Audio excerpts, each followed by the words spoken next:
Hi, everybody. Welcome to another edition of Packers Unscripted from Packers.com. I am Mike Spofford. He is Wes Hodkiewicz. We're coming to you here from our studios at Lambeau Field. Wes, Packers-Bears Week 2. It'll be at Lambeau Field. Sunday night football, under the lights, prime time, and we can get right to it. Keys to victory here. Oh, first, sorry, a little bit of an injury update. Oh, yeah, let's start to there. the Green Bay Packers. We can start there because Allen Lazard, wide receiver who missed week 1 against the Minnesota Vikings. He was back on the practice field Wednesday on a limited basis, so things are trending in the right direction. He wouldn't make any guarantees he would be out there on Sunday night, but things are potentially pointing that way. Other good news in the injury department, Quay Walker, Keyshawn Nixon, 2 players on the defense who left the Minnesota game with shoulder injuries, were both back on the practice field on Wednesday as well. So that was also a positive sign. And we don't know exactly what's going on with the offensive line. John Runyon is in the concussion protocol. David Bakhtiari and Elton Jenkins were practicing again on a limited basis. So we'll see what the rest of the week brings. All of that injury news being processed, what jumps out at you as the number 1 top of the list, first priority key to victory against the Chicago Bears on Sunday night? I'm going to tie it into your injury update. Okay. I think if you have Quay Walker out there tackling the way that he tackled in that game against Minnesota, I think you have Devondre Campbell. I like this defensive front against what the Bears are putting forth. The reason for that is because you need to have sideline-to-sideline speed and you need to contain Justin Fields. I don't know how many more times I can say it. I've already worn out the line. You have to be able to contain Justin Fields because this Bears offense is going to go as far as he takes them. I thought at times, seeing some of these statistics about, his ability to create, how many off-schedule plays they run, a lot of that is predicated on being able to contain him. The Packers have 2 really good rush-to-contain guys in Rashawn Gary just through his brute power and strength, and also Preston Smith just through his acumen and the fact that, he's such a savvy football player. Yeah. I have a lot of confidence with those 2 guys being able to keep their lanes and understand the assignment. But really, I think about that interior. I think about your Kenny Clarks. Kenny had the best game of maybe anybody in that game against the Vikings. Yeah, Clark played a whale for the of a Green Bay game. Packers. Clark played a whale of a game in Minnesota for The sure. push that you get with Kenny, Jaron Reed knowing his assignments, Dean Lowry, I just think that's such a critical part of this thing.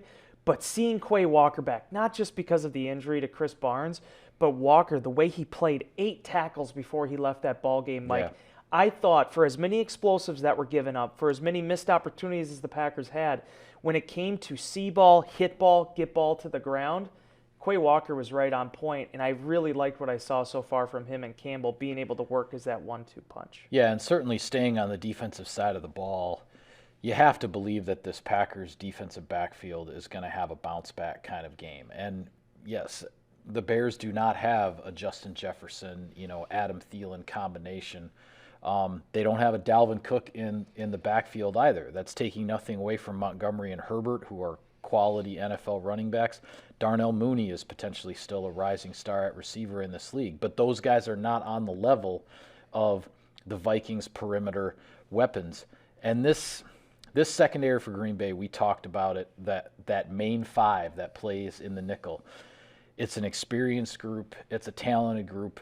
It's also a prideful group, and they know that the way they played last Sunday in Minnesota is not who they are. And they're not talking about it, woofing about it, whatever, this week in the locker room. But in their own minds, they're like, all right, we got to be who we are and take care of business here. That's the group, the personnel group, the position group for the Packers that you look to really bounce back in the biggest way. This was a seminal moment for me just now. You don't even realize this.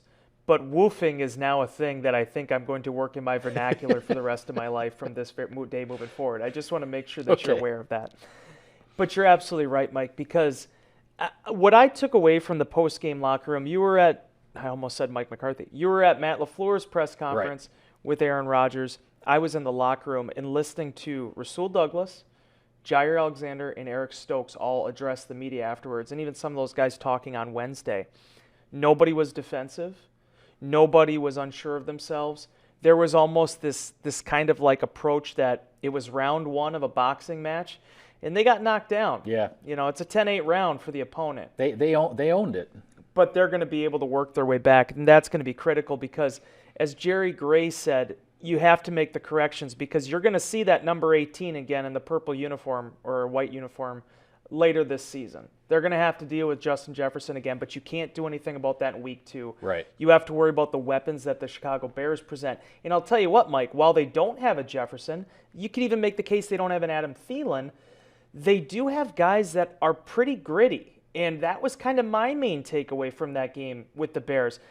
Dante Pettis being able to have the 51-yard score, or the 51-yard completion.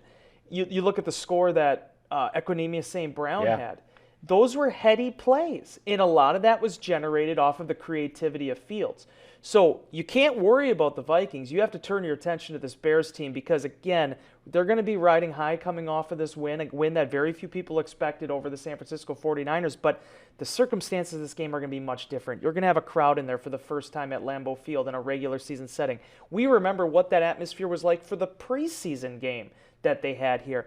They're going to be energized. The Packers are going to have that wind in their sails, and these cornerbacks need to play up to their potential because when you look at what they did during training camp, when you look at what they did against the New Orleans Saints in those practices, they were dominating, suffocating, and they found ways to take away the football, and that's what they have to do on Sunday. Yeah, well, on the offensive side of the ball, we talked already with regard to the running backs and the Packers getting them more involved. Matt LaFleur, Aaron Rodgers have touched on it. I don't want to beat that topic to death. I am interested, though, if Allen Lazard is able to come back and make his 2022 debut, and if Robert Tonyan, who we believe might have been on a snap count with his first game back from that's the our ACL, suspicion. That's our we suspect, as the old game surmised. of Clue goes, that he might have been on a rep count, and perhaps if that increases and he has more opportunities to get involved with maybe Lazard coming back, with the fact that Romeo Doubs and Christian Watson will no longer be playing their first game in the NFL, they'll also be back home, with the crowd behind them, all of that kind of stuff. I just have to believe we're going to see, not just because the Bears' defense is different from the Vikings' defense, I think we're going to see a very, very different Green Bay Packers offense than the one we saw in a very difficult place to play last Sunday. Did you ever cover hockey? Yeah. You sure. did? What Green Bay could potentially do, and again, it's kind of predicated on number 13 being available, but I like the line changes that Green Bay can potentially utilize. You saw a little bit of them in that game against the Vikings. I mean, at 41 offensive snaps, Sammy Watkins was the most active offensive perimeter playmaker for Green Bay. Right. You go back to the days of Devontae Adams, I mean, he was playing maybe 3 or 4 snaps he was taken off the field. I like the idea that Green Bay has all this different mesh of receiving talent that can be used in a multitude of ways. You can have your Randall Cobbs that are just there quickly to catch a pass and get you a first down on a 3rd and 5 right up the middle because there's that synergy there with Aaron Rodgers. I like that you have the deep threat with Christian Watson because as much as we've talked about the drop this week, I think the long-term thing here for Watson, if he can really put that in the past, is the fact that he was going up against an all-pro type cornerback on his first NFL snaps, and he beat him off the line of scrimmage by 3.5 yards. Yeah. His talent, his skill, and his natural gifts are as advertised. You and I have seen it a little bit just based on the knee injury in camp. When he did come back, I thought that really shined. But at the same time, you need to be able to work with that and learn from the past mistakes. Romeo Doubs, the list goes on of the amount of Packers receiving talent that they have. And I think that can be a big asset for them in this game. Eddie Jackson had the interception last week. Jalen Johnson, I think, is an up-and-coming cornerback in this league. But the Green Bay Packers need to kind of keep their foot on the gas, so to speak. And as Matt LaFleur said this week, a lot of that is going to be predicated on the backfield, too. Getting more touches for Aaron Jones and A.J. Dillon.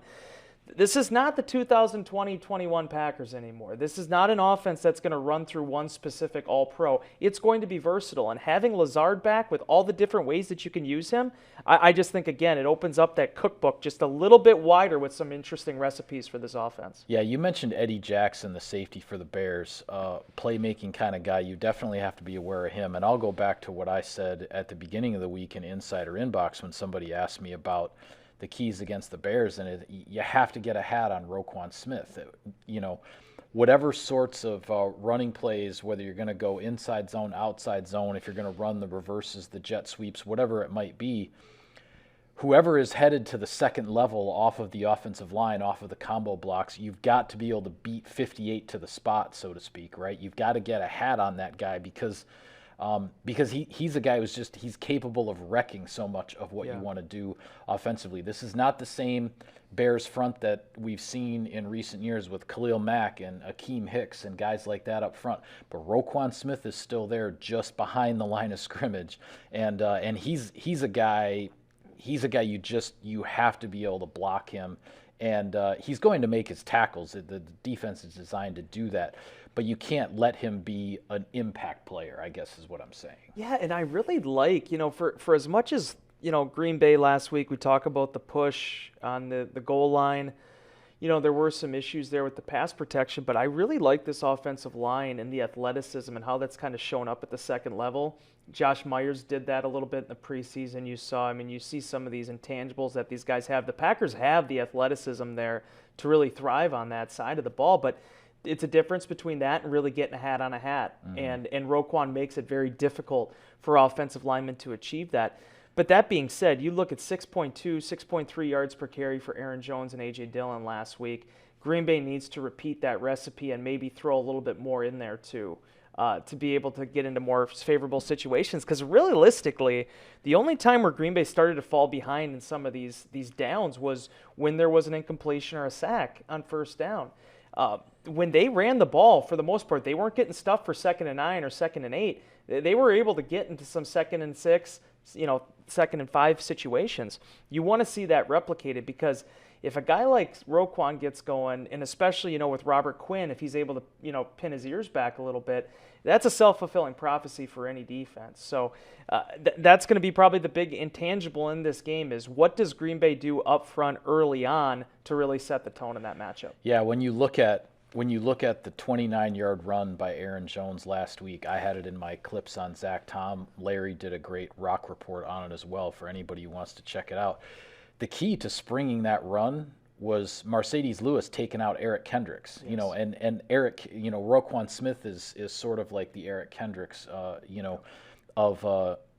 this Bears defense. So that's where you get a hat on that guy. That's where you can turn the 3 and 4 yard runs into the potentially explosive ones. On the special teams side of things, I thought it was a solid debut for Rich Bisaccia's units.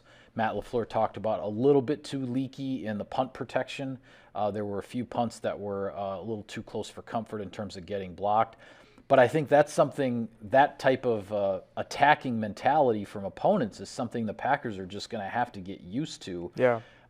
Because of what was put on film last year and the block punt in the playoff game and everything. Teams are going to come after Green Bay in that regard and see if the Packers can hold up.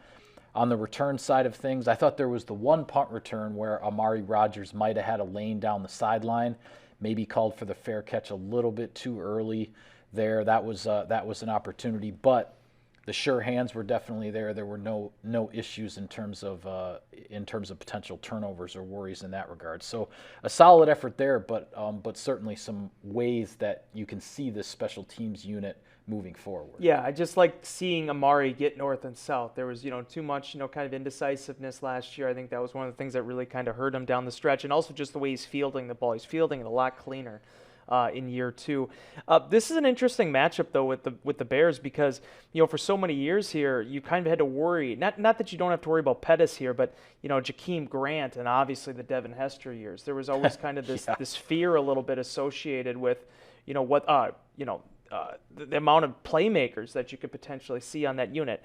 You still have to be on your P's and Q's, but I thought one of the big tests that Green Bay passed last week was just being able to survive those returners. I thought Pat O'Donnell, even though maybe there was some, a little bit of leakiness with the protection, Pat O'Donnell, I thought, punted really well in that situation. I thought O'Donnell had a great game, all things considered. You can't really give them much quarter because of what Rager could potentially do, which Green Bay has seen firsthand 3 years ago. So being able to neutralize that, I thought, was a solid building block for them.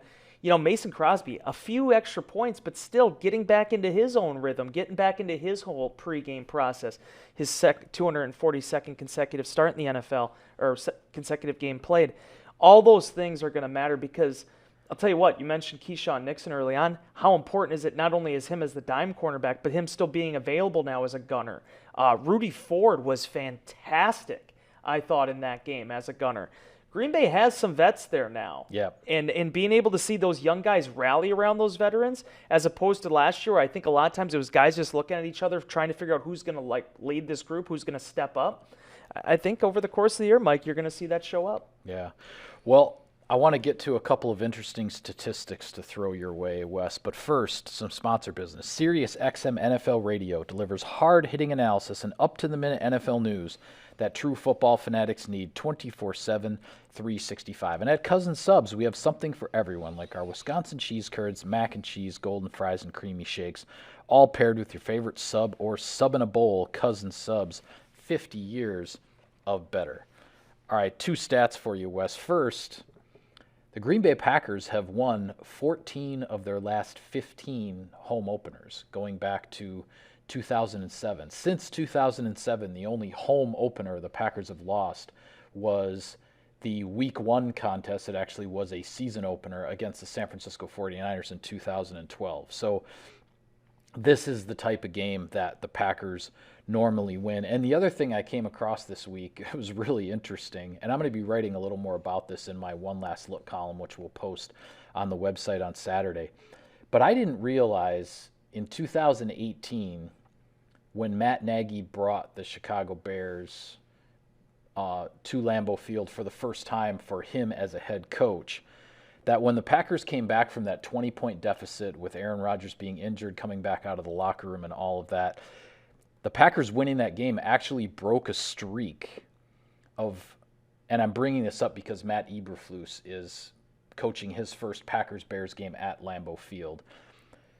The 2018 20-point comeback against Matt Nagy's Bears actually broke a streak of 4 consecutive Bears coaches, head coaches, who had won their first Packers-Bears game at Lambeau. It was really strange. I went back and looked at Dick Duran going back to 1999, Lovie Smith in 2004, and then also Mark Trestman and John Fox. They all won their first Packers-Bears game at Lambeau Field, and Matt Nagy was really darn close to making it 5 in a row as Eberflus comes in for his first Packers-Bears game at Lambeau. I just thought it was interesting. I'll have more on it in my column, but just one of those weird stats that you don't think would be even possible. Yeah, in this rivalry with the Bears, too, I mean, this will be the 17th straight year these two teams are playing in primetime.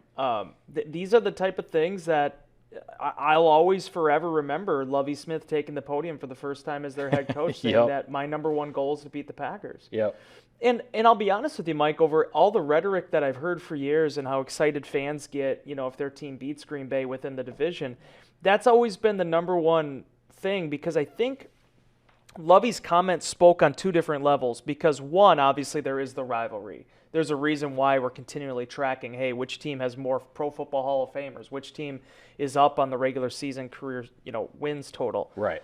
But it also was the statement that Lovie was making that day, where if you're going to become a perennial contender here in the NFC, you need to get past Green Bay. You need to get past Aaron Rodgers, Brett Favre, everybody that they've had thrown at this division in the NFC Central in all these years. And as Rodgers touched on last week, teams just haven't been able to regularly do it. The comment last year at Soldier Field that goes as said. I won't elaborate any more on it. Right. But regardless, these are the type of matchups that teams wake up for, and it's the type of things that head coaches, when they chart out their season, when they take over an NFC North team, you know what the task is going to be. You know what you're ultimately going to have to deal with. There was a reason why the Minnesota Vikings hired Mike Zimmer back in 2014. The Vikings needed to do a better job against Aaron Rodgers, and Zimmer had some success against him in Cincinnati. Yeah. It's those type of lessons that get passed on. And for my money, seeing how Eberflus handles this moment, especially with the Bears having a chance to go 2 up in the division, knock down the Packers a pedestal. Yeah, no doubt. As far as week 2 goes, and Aaron Jones touched on Monday, it's not a must-win. I will never say a must-win before December, but It is. There's a lot of implications in this matchup, and certainly I know that Bears locker room is aware of it. Yeah, well, there are some interesting things to keep an eye on around week 2. With the Packers not playing until Sunday night, we'll actually have a chance to maybe watch some noon games from the comfort of our living room couches. Well, first off, tonight, after we're taping this episode, the Thursday night game, Chargers at Chiefs. It doesn't get much better than that as far as not on AFC Thursday night matchup. football. Justin Herbert against Patrick Mahomes. An AFC West showdown at Arrowhead in Kansas City. That should be a fun one. Do you like how they scheduled that for week 2 as well? Like, that didn't end up in like week 11 where, hey, maybe you end up getting the second string quarterback against the fourth string running back or something like that. But like, teams not wanting to put out their talent on a quick turnaround. No, you're getting that right in week 2. Yeah. And you get it when, Justin Herbert's star is about as big as it's getting. I mean, did you see that throw he had last week? That one that he had down the seam? Oh, yeah. Where it was like there's basically triple coverage there, and there's one spot, like literally like 6 inches that he can throw that football, and he nailed it like 25 yards downfield. Yeah. He's a talented young man. Yeah, it's gonna be it's gonna be fun to watch some of those AFC matchups when we get a chance this year. On Sunday, Washington is at Detroit in the NFC North. Interesting thing there, I heard that Detroit is actually favored by the odds makers in that game. It's the first time in like a season and a half that Detroit has actually been favored. Oh, wow. To winning something like 24 games they've gone with being the underdog. Wow. 24 games in a row. So the Lions actually favored to win at home, playing at Ford Field for second week in a row after the shootout with Philadelphia last week. Tampa Bay at New Orleans. For whatever reason, the New Orleans Saints have just had Tampa Bay's number over the last couple of years, so I think that's an interesting one to keep an eye on. Seattle at San Francisco. The 49ers coming off a very disappointing loss at Soldier Field, and Seattle coming off of a tremendously uplifting win for them. Week 1 Monday Night Football, the whole Russell Wilson return to Seattle, and the Seahawks came out on top, so that's an interesting one in the AFC West. And Cincinnati at Dallas. Joe Burrow, 4 interceptions for the Bengals in week 1, and they lose a weird whole kicking thing in overtime to the Pittsburgh Steelers, and the Dallas Cowboys having to deal with the absence of Dak Prescott now. So I threw a lot of games at you. Any comments on any of those? This one, I want to just add this one too, and maybe you're going to get to it in a second, but also Minnesota at Philly Yeah, on I was Monday going Night to get Football. to Monday night, yeah. We can touch on that in a second, because to me, that's probably the most fascinating game Yes, of all. Because I agree. You go from Minnesota's defense facing Aaron Rodgers to the Jalen Hurts offense, which is very talented, very dynamic, but there is sort of a throw the grass up in the air and see which way the wind takes it kind of element to it. But as far as this weekend is concerned, I'm really interested. It's not going to be a game. I'm sure it's in the D.C. area, and I'm sure it's in the Detroit area, but I really am interested to see that Lions game, because you got to remember, I didn't know that stat that you just threw at me about the 24 in a row being underdogs, but Detroit lost, Washington won, and yet Detroit is the favored team in this matchup because of how well they played against the Eagles, with everybody kind of getting behind the Eagles now, thinking that they're going to be one of the top contenders this year. So it was kind of an interesting litmus test. And Mike, I've said it so many times, if DeAndre Swift is healthy, Detroit's offense is just so much different. And they've struggled to just get him on the field. But when he's there, I thought last week you really saw how dynamic he can be. And then realistically, the New Orleans Saints, I mean, Tom Brady and the Buccaneers did everything they had to do to win that game. But I thought it also kind of showed the way that Tampa's probably going to have to win this year, which is a lot of Leonard Fournette and good defense. The Saints are going to stress them a little bit. Mm-hmm. They're going to do some, Michael Thomas came back and had a good game last week. Taysom Hill's still carrying the football. There is a lot that they're going to throw at that Bucs defense.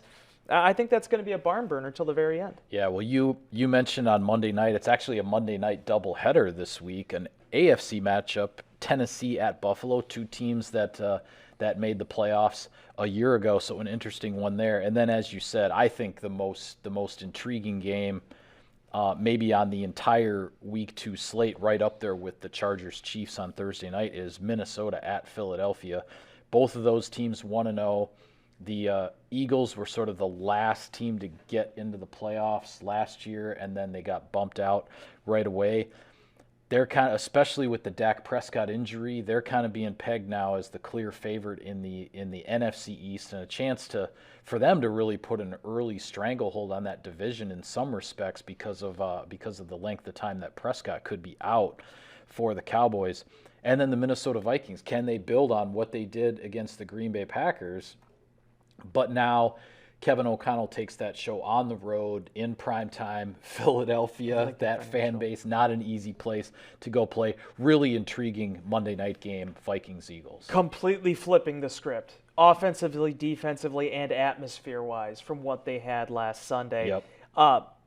Going back over that game with Detroit, I mean, we're going to learn so much about both of those teams coming up here. Are the Lions better than people gave them credit for? Are the Eagles not as good as everybody thought?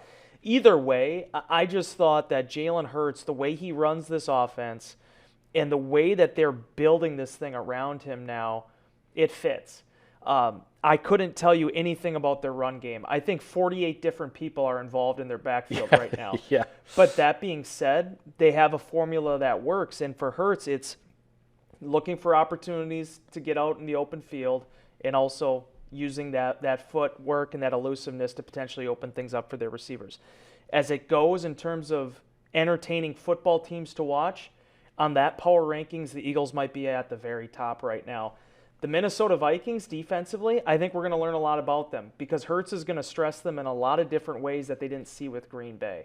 So that aspect of it, I think, is going to keep me glued to the television. Yeah, absolutely. It'll be a whale of a Monday night doubleheader, and there's quite a bit of overlap. So maybe flipping channels back and forth to the commercials are long enough. You can do that quite a bit with NFL games these days. Seriously. So with that, I better get off the air. We'll call it a wrap on this edition of Packers Unscripted. Be sure to follow all of our coverage of the team. We will have everything from Sunday night's big game at Lambeau Field against the Bears for you on Packers.com. For Wes, I'm Mike. Thanks for tuning in, everybody. We'll see you next time.